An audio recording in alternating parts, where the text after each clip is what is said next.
Hey guys, thanks for joining me for episode 2. Today we're going to talk about what equipment is needed to get started. There's several things you're going to need. Some are required, some are just an option. So one of the things you're going to need is a bead blaster. The media that's recommended is aluminum oxide, 120 grit. You need some type of air gun, either a HVLP or an airbrush. If you're using our 2400 or 2500 series, you're going to need an oven to cure it.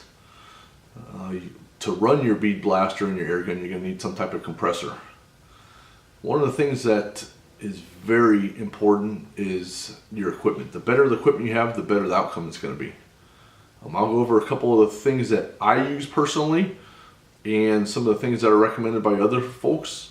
But other than the hard goods that you'll need, like the compressor and the bead blaster, you'll need some soft goods, some rubber gloves. You definitely don't want to touch your product with your fingers because you have oil on your fingers. So wear rubber gloves when you're painting. You need some type of hanger to hang your parts. And then some acetone or some MEK. That's to clean up your air gun and any residue that's left over in your hopper. So I'm going to show you some of the things that I have and some of the things that we recommend. And again, buy what you can afford. Not everybody starts out with a $1,000 paint booth or a 60-gallon air compressor. Those things are recommended, but we understand that just getting started, you don't want to dump a ton of money into this until you make sure that you want to do it. So come with me and we'll show you some of the equipment that I personally use. So here's my bead blaster. It's a Harbor Freight. It's one of the mid-size ones that they sell there. I also have a dust collection unit that they sell. Next we have our air compressor. This is a 60-gallon Husky tank. It's a pretty quiet one. There is quieter ones. I'm going to show you the CFM output. Let's focus a little bit into that.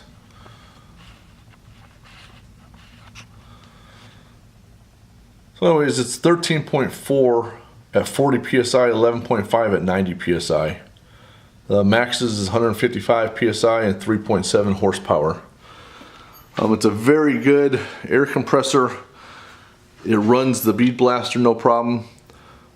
Just double check when you go buy a bead blaster how much CFM it needs to be ran. So if you go with a 6 CFM compressor, it's gonna be tough to bead blast your parts. It's gonna just take a while.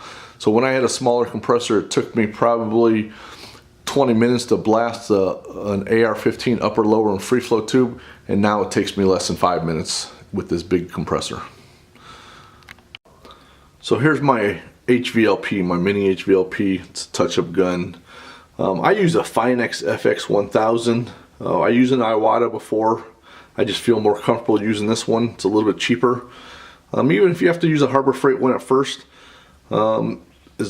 get used to painting. Paint some of your own projects and get used to the paint. I also have an air regulator on mine, and then this is just a filter to get the moisture out. On my airbrushes, this is Iwata Eclipse. It's about a $100 airbrush. They sell it online and Michaels and Hobby Lobby and things like that. I don't airbrush very often, but when I do like cryptic patterns, it comes in handy to get the small spots. And there's some great airbrush applications. And this is my paint booth. My friend Rob, he designed it. We built a couple of them. I have the LED lights in there. We also have an exhaust system. You can see in the back that there's filters. Then I have a rack that I have all my KG products on. Nice and neat, keeps them out of the way. And we'll go over and look at the oven that I have. So this is my oven. It's really just a gun safe. I took all the insides out and I put a smoker burner in it, and it gets to 300 degrees. I'll show you the inside. So here's the inside. Just got fireboard. I screwed in some hooks. And there's the burner I have. I got a couple toaster ovens and wired them together. I've had this oven for 5 or 6 years, and you can see it's starting to deteriorate a little bit. So this winter we're going to rebuild this oven, and we're going to do a little project, and we'll do some video details on it. So that's a basic overview of the equipment you're going to need. An airbrush, a compressor, a bead blaster, an oven if you're going to use our Bacon product. Acetone or MEK to clean up, rubber gloves, and some type of airbrush. Next week we'll spray some 1200 series of air cure.